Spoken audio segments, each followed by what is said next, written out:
आज हमने कैबिनेट मंत्री अरविंद शर्मा को ज्ञापन सौंपा है। हमारी सर्व कर्मचारी संघ की बैठक हुई थी रोहतक में 4 मई को। उसमें फैसला लिया गया था कि वह प्रदेश के सभी मंत्रियों के आवास पे 2 दिन का धरना प्रदर्शन करना है। लेकिन वर्तमान हालात को देखते हुए जो हरियाणा कर्मचारी संघ के शीर्ष नेतृत्व है, उन्होंने इसमें परिवर्तन कर दिया। आगे धरना प्रदर्शन करने की बजाय मंत्रियों को 11 तारीख को ज्ञापन देना है। इसी कड़ी में आज हमने ज्ञापन दिया है। हमारी 20 मई की राष्ट्रव्यापी हड़ताल है, उसको लेके भी हमारी तैयारियां चल रही हैं। आज जो हमने ज्ञापन दिया है वो ज्ञापन इसलिए दिया है कि कौशल रोजगार निगम के तहत जो कर्मचारी साथी लगाए गए थे उनको हटा दिया गया है।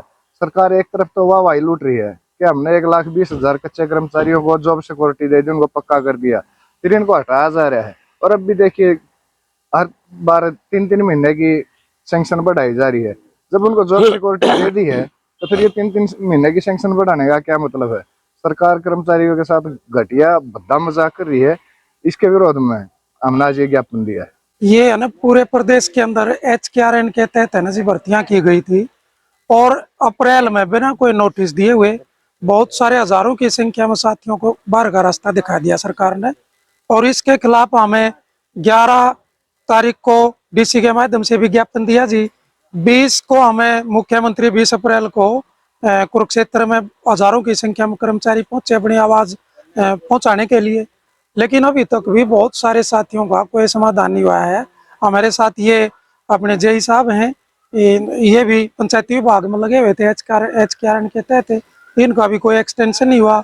स्कूलों में भी एडमिशन का समय था, संख्या थी, टीचर्स की पोस्ट बहुत सारी खाली हैं और हजारों की संख्या में टीचर्स को भी एक झटके से ही बाहर कर दिया, उनका कोई कॉन्ट्रैक्ट नहीं बढ़ा गया। और यह सरकार इलेक्शन से पहले कह रही थी कि भाई हमने इनको ना रोजगार गारंटी की, मतलब हमें जो है ना 58 साल तक की गारंटी देंगे रोजगार की, किसी भी साथी को हटाया नहीं जाएगा, चूल्हा नहीं बुझने देंगे। और हमारे मुख्यमंत्री जी कहते हैं भाई आधी रात ने भी हमारी कुटिया के दरवाजे खुले हैं। लेकिन हम कई बार जो है ना आवाज हमने पहुंचा ली और इन साथियों का जो चूल्हा बुझ रहा है, सरकार से हम मांग करते हैं आज के प्रदर्शन के माध्यम से भी कि तुरंत मतलब इनका कॉन्ट्रैक्ट बढ़ाया जाए।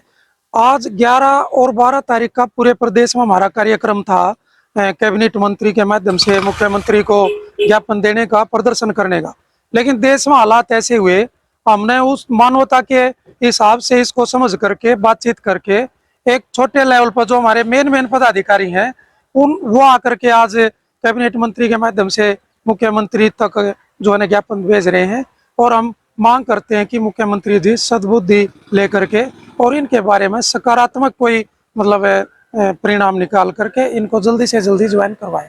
नहीं तो आने वाले समय में, नहीं तो हम फिर और बातचीत करके, मीटिंग करके और आंदोलन को तेज करने का काम करें। 20 तारीख की पूरे देश के अंदर हड़ताल है और इस हड़ताल के माध्यम से हम सरकार से मांग करते हैं, एक जो पुरानी पेंशन का मुद्दा है सरकार टाल मटोल कर रही है। पहले NPS था, NPS से UPS पर आ गई, लेकिन इसमें भी कोई कर्मचारी का हित नहीं है।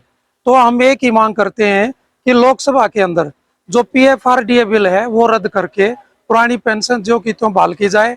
और अब की बार सरकार ने एक और कर दिया, पे कमीशन जो है सरकार कह रही थी अब भाई हम किसी भी कर्मचारी को पे कमीशन नहीं देंगे, लेकिन ये आंदोलनों के दबाव के कारण ही जो 16 जनवरी को सरकार ने नोटिफाई किया कि हमें 8th पे कमीशन देंगे, लेकिन बड़े दुख की बात है कि जनवरी 26 में उसकी जो है मतलब लागू होना है ये पे कमीशन, लेकिन अब तक भी कोई ड्राफ्टिंग नहीं हुई है। और उसके अंदर एक और झोल किया सरकार ने, जो 31 दिसंबर 2025 तक हमारे रिटायर हो जाएंगे कर्मचारी, उनकी कोई भी पे रिवाइज नहीं होगी, यानी उनको पे कमीशन का कोई लाभ नहीं मिलेगा। इसके खिलाफ भी 22 अप्रैल को पूरे देश के अंदर राष्ट्रपति, प्रधानमंत्री और वित्त मंत्री को ज्ञापन भेजे हमारे रिटायरी और सर्व कर्मचारी संघ सभी संगठनों ने मिल करके।